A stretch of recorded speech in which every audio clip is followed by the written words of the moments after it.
Well, it's been a little while, but it's time to get to work on a new armor kit project. I'm going to be working on this elephant. I have a set of TRex 3D printed tracks for it. So, let's take a look at the box, see what this kit offers.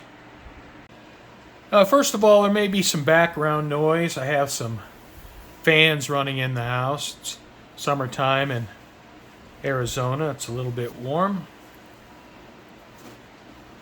This is a Dragon kit, kit number 6456. Here are a few paint schemes that the kit suggests.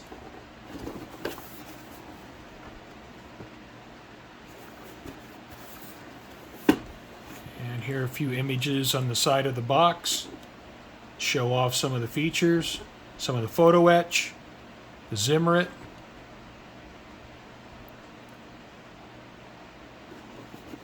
And you know, the elephant is one of those interesting subjects.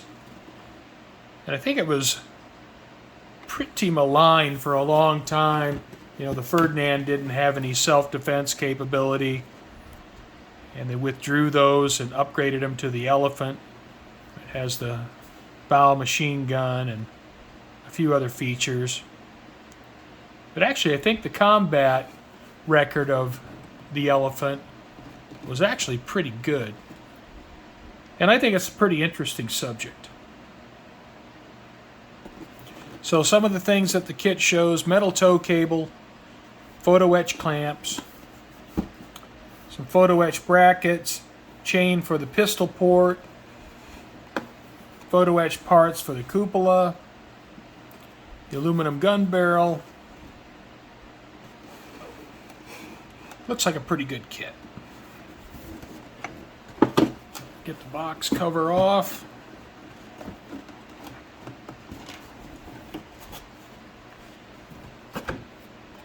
All right. Here's the card. I don't think I will use this steel cable. I'll probably use a copper cable. Some tracks for the spare tracks.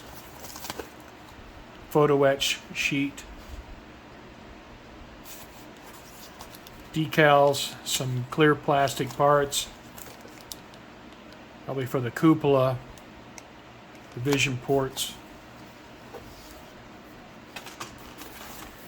The feared dragon instructions.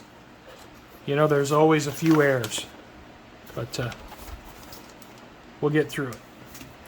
DS tracks, I'm not going to use those, although I will keep those. I put it on a display base. I may want to put the thing down in the mud. We'll see how that goes. Some of the sprues. Here's the tub with some Zimmerit.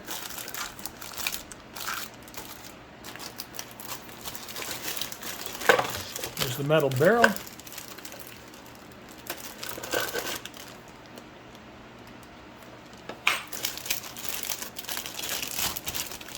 And some of the parts. You can see some of the Zimmerit here. Here.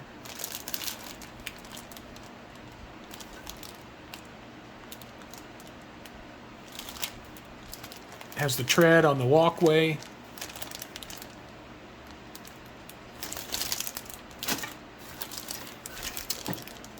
With the Zimmerit.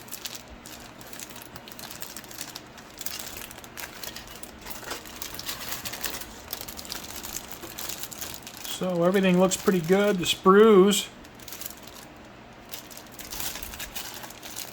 don't look too bad.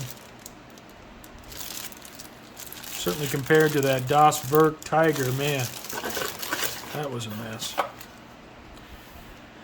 All right, so it doesn't look like there's a whole lot of parts here, surprisingly. You know, most Dragon kits have 600, 700, 800 parts. This one doesn't look quite that busy. which I guess is good. Instructions.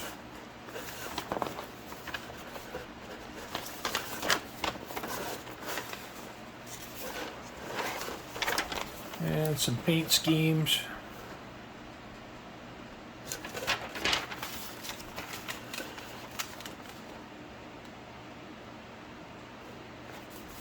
I don't know what I'll do for a paint scheme. I don't think I'm going to know that for a little while yet. I've never done anything for Italy, so kind of thinking that might be good. But I won't know that for a while yet. All right. Dragon Elephant with Zimmerit. TRex tracks. I'm going to have to dig through my stash box and find a copper tow cable. Not going to use that steel cable. I'll get all the sprues out of the bag and get started. I'm building these suspension arms for the Elephant. You can see that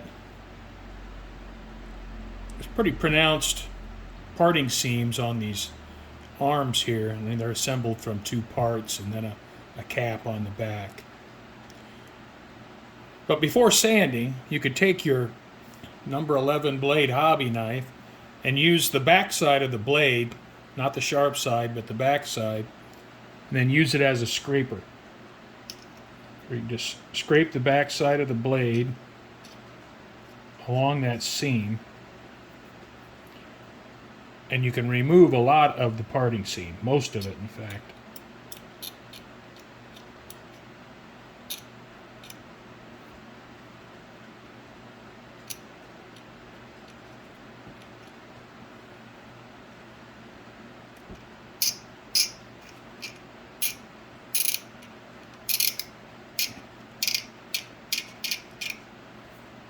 You see, after scraping, it's almost flat now.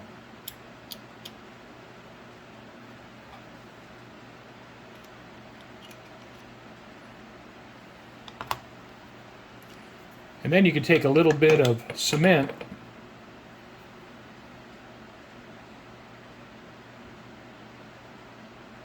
kind of blend that in.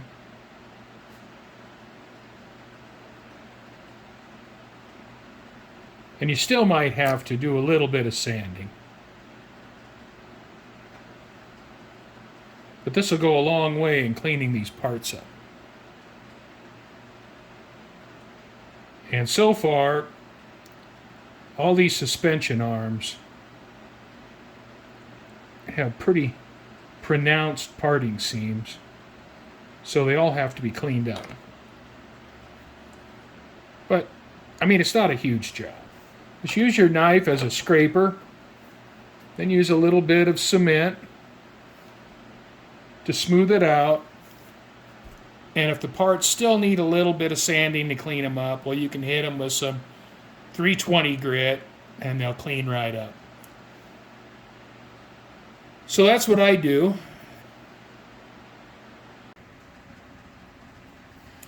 I have the road wheels assembled, and I have them sanded. So those are ready to go. Have the drive sprockets assembled. Now there was a bit of flash in here and some parting seams on the inside between the teeth. So I had to go in and clean that out.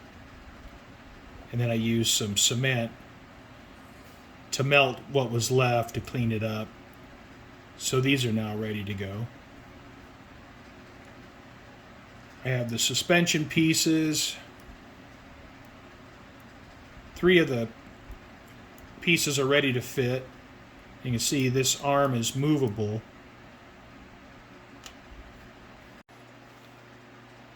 I have the model built to step 6. And these rear sprockets are movable, so that'll be handy when I want to install the tracks. The road wheels are a friction fit. They're not glued, but they're a friction fit. So I'll be able to remove these for painting, but they don't rotate freely. And as you can see, the suspension moves. Now with the front, I have these pieces with the offset here. And what that's going to allow me to do is I'll be able to rotate this to set the track tension.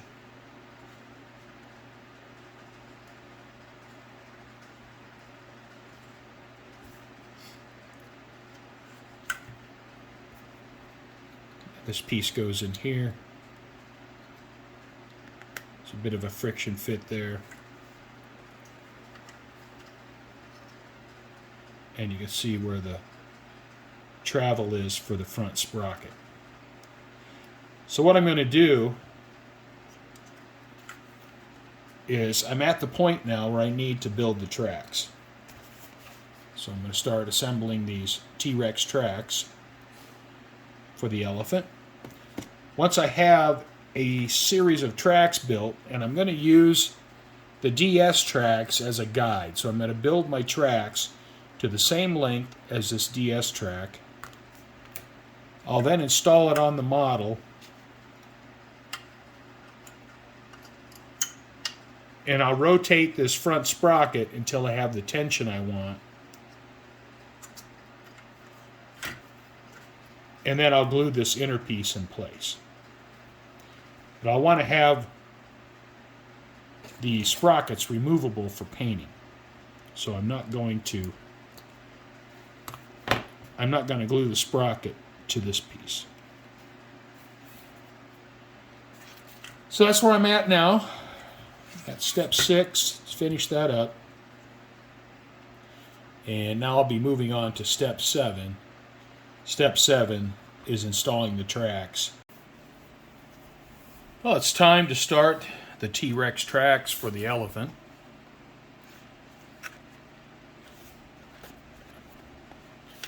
Open up the package.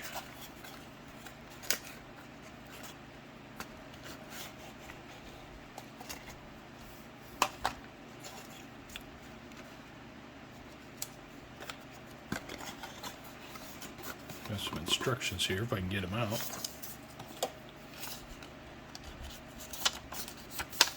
Alright. You can see the different pin head types.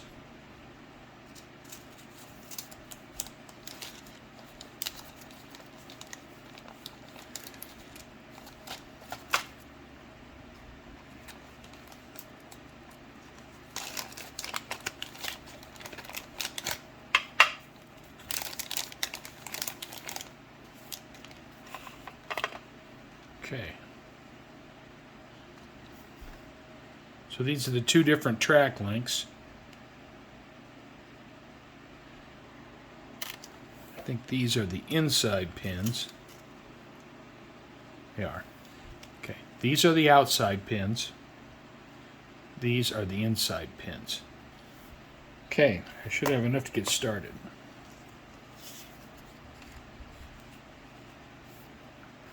Alright, so I'm going to assemble these tracks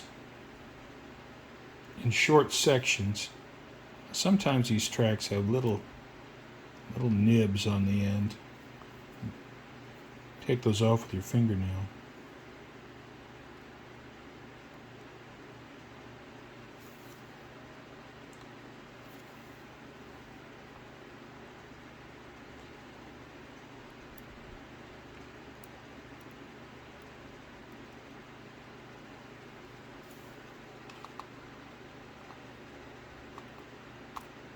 It does require a little bit of patience, but it's not all that bad.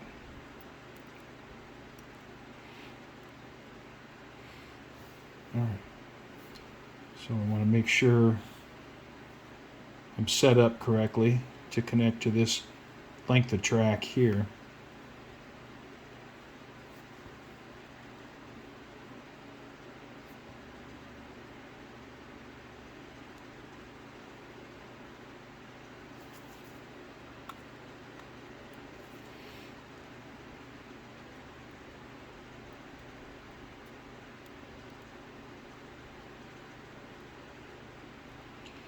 Now these resin pins are pretty delicate, so don't want to force it.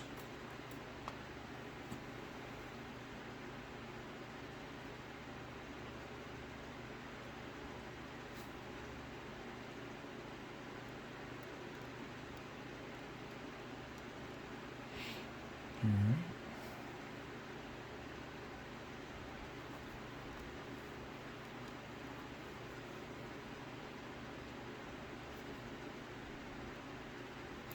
This one's got the little nubs on there. Thumbnail. Take them off.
All right, so now I need to press the pins in.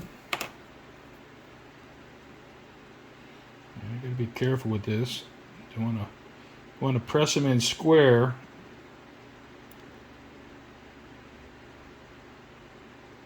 So I don't break the heads off.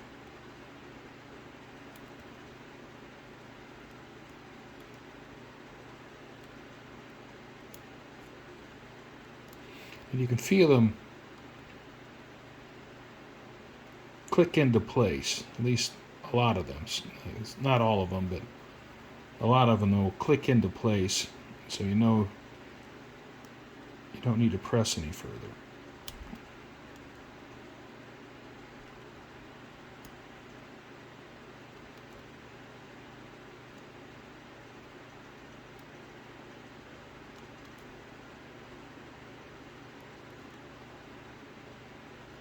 All right.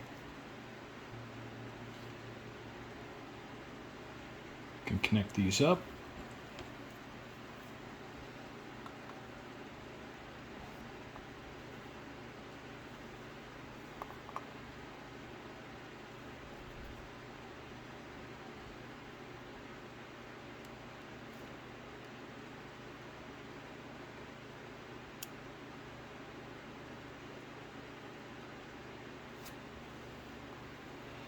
I'm going to leave the pin sticking out a little bit.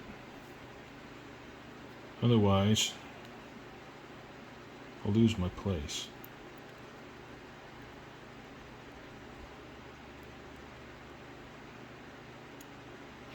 All right.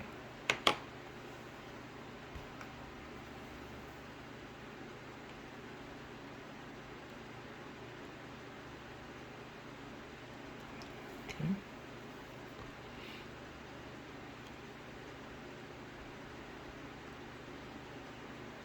All right.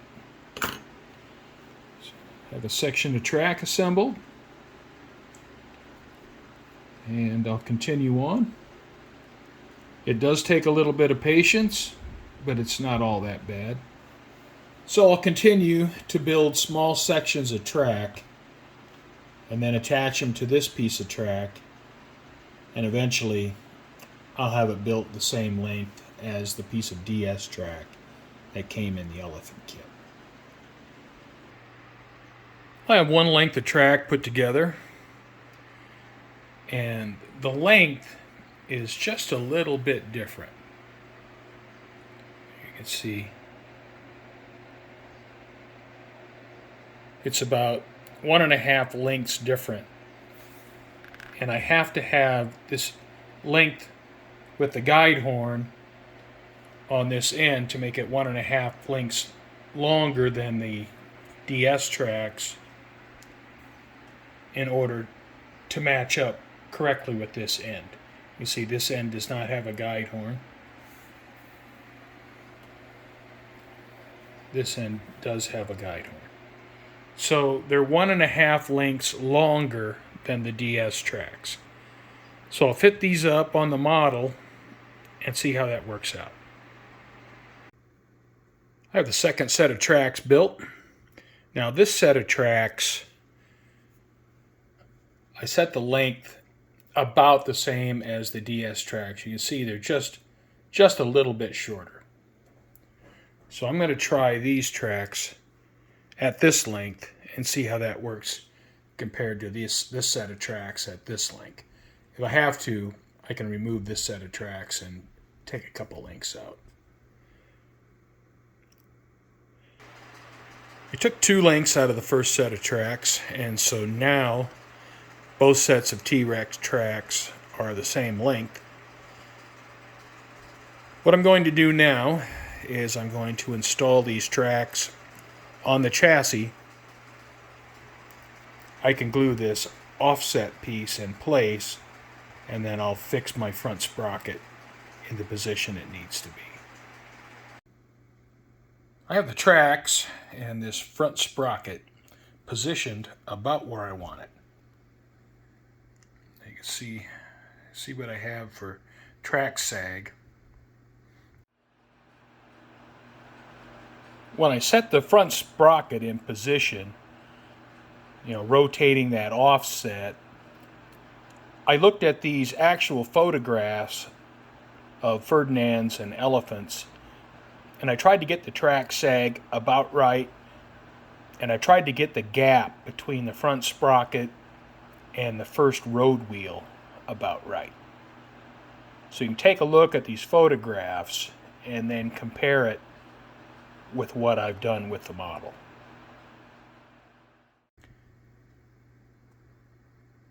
And I think that's just about where I want it. I'll turn it around, and the other side is very similar. Maybe just a touch more tension on this side than the other side. But the construction of the tracks went pretty well. And I was able to build both sets of tracks somewhere between 3 and 4 hours. I wasn't keeping real close tabs on the time, but it went by pretty quickly, and it's not all that difficult. So certainly better than the rubber band tracks. So I'm going to close this out. I'm going to call this the end of part 1, and I'll continue on with the build in part 2. So I appreciate you watching. Hope you come back for part 2.